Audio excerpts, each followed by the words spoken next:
right, the stock which is on our radar right now is M&M Financial. We have seen some improvement in asset quality for the NBFC. The key highlight was the fact that loan growth was at an 11-quarter high. Ramesh Iyer, the Vice Chairman and MD of M&M Financial, joins us now.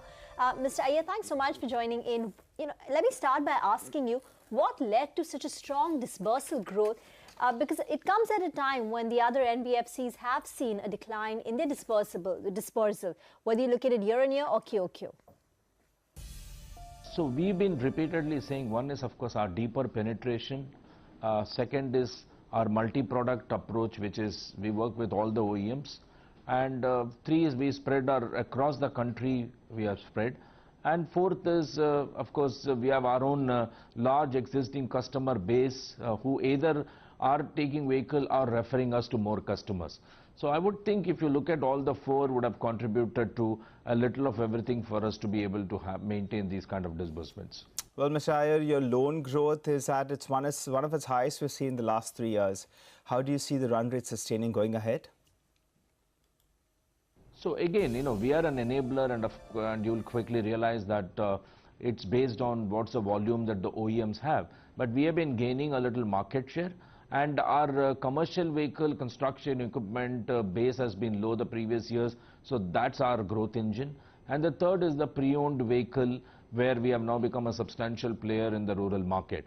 So I don't think maintaining a 20-25% growth at least from year on is a very big challenge, and we have said this before. But of course one has to always remember that the financiers volumes is based on the OEM's volume.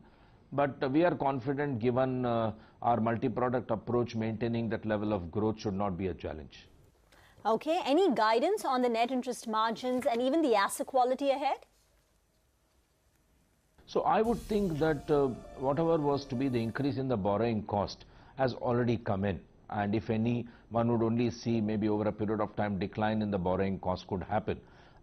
Again, while our borrowing cost has gone up upward of 50-60 basis points, and we've not kind of passed on all of that to consumer, nor have we absorbed the whole thing. So it's been decently shared between us, the OEMs, the dealers, and a small portion has also been passed on to consumer, which is what has helped us retain our margin. So we don't see going forward a margin pressure. Second is, the outcome of a net interest margin is also a product mix outcome. So when we do a little more of pre-owned vehicle, one would see improvement to margins happen.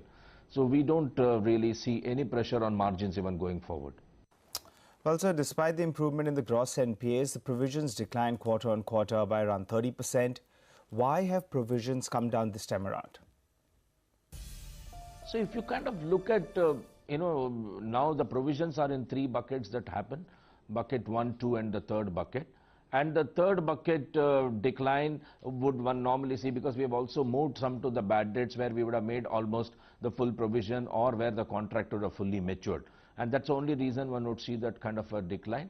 But as we go to the fourth quarter, one would again see that the coverage ratio would possibly be maintained even if the gross NPA keeps coming down. Okay, thank you very much for joining in. So that's M&M Financial, strong growth seen in the disbursements. They don't see any pressure in their borrowing costs going ahead as well. For the markets, there has been a bit of a pickup, at least on the bench, at least at the index level. So from, say, in the last 10 minutes or so, the Nifty has seen an improvement of close to about 30 odd points. It was hovering around the 10,670 mark. Now we're making our way towards the 10,700 mark. Let's quickly tell you some of the stocks which have moved up. Keep your eye out on GAIL. More than that, actually, UPL. That's one up close to about 1% odd. You can see some green on Tata Motors from the low point of the day. So Tata Motors has recovered a tad bit. So net as we speak, the Nifty is down close to about 85 points at the 10,700 level from Friday's peak level of 10,931. The index is down close to about 230 points. That's the extent of market meltdown that we've seen. And the problem is in the broader markets, where the mid-cap index is down 1.7%. The advanced decline ratio is one stock in the green for 3 in the red.